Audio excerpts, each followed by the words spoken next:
अपनी मनोकामना पूरी करने के लिए रावण, कुंभकर्ण और विभीषण तीनों भाइयों ने ब्रह्मदेव की कठिन तपस्या शुरू की।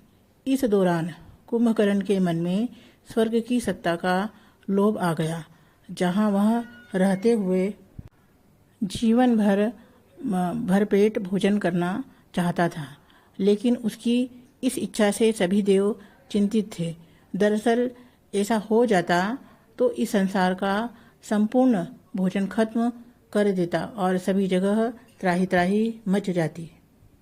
रामायण भले ही राम और रावण के इर्द गिर्द घूमती दिखती हो, लेकिन इसके कई पात्रों की समय के अनुसार बहुत बड़ी भूमिका सामने आई है। इसमें से एक था रावण का भाई कुंभकर्ण। उसकी माँ केकसी राक्षस वंश की थी, तो पिता विशर्वा ब्राह्मण थे। अपनी मनोकामना पूरी करने के लिए रावण, कुंभकर्ण और विभीषण तीनों भाइयों ने ब्रह्मदेव की कठिन तपस्या शुरू की। इस दौरान कुंभकर्ण के मन में स्वर्ग की सत्ता का लोभ आ गया, जहां वह रहते हुए जीवन भर भरपेट भोजन करना चाहता था। लेकिन उसकी इस इच्छा से सभी देव चिंतित थे। दरअसल ऐसा हो जाता तो संसार का सारा भोजन खत्म कर देता। सभी जगह त्राही त्राही मच जाता। परेशान सभी देवी देवता ब्रह्मदेव से निदान पाने पहुँचे, तो माँ सरस्वती उसके निवारण की जिम्मेदारी उठाती है। वे देवताओं को बताती है कि तपस्या पूर्ण होने पर कुंभकर्ण जब वरदान मांगेगा तो मैं उसकी जीभ पर बैठ जाऊंगी, जिससे वह बोल नहीं पाएगा। कठिन तपस्या पूरी हुई और ब्रह्मदेव प्रसन्न होकर उसे दर्शन देते हैं।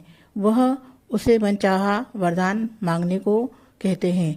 कुंभकर्ण जैसे ही इंद्रासन बोलने के लिए मुंह खोलता है, तो उसकी जीभ पर माँ सरस्वती बैठ जाती है।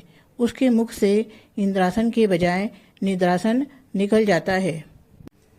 इतना सुनते ही ब्रह्मदेव तथास्तु कह जाते हैं। ऐसा वरदान सुनकर कुंभकर्ण ब्रह्मदेव के सामने रो पड़ता है। वह याचना करता है कि ब्रह्मदेव सहायता करें।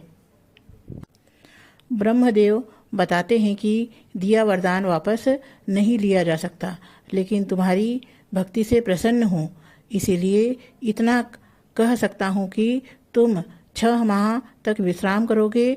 6 माह पूरे होते ही एक दिन के लिए जागोगे और फिर 6 माह के लिए सो जाओगे। भारी मन से यह बात स्वीकार करने के लिए मजबूर हो जाता है कुंभकर्ण।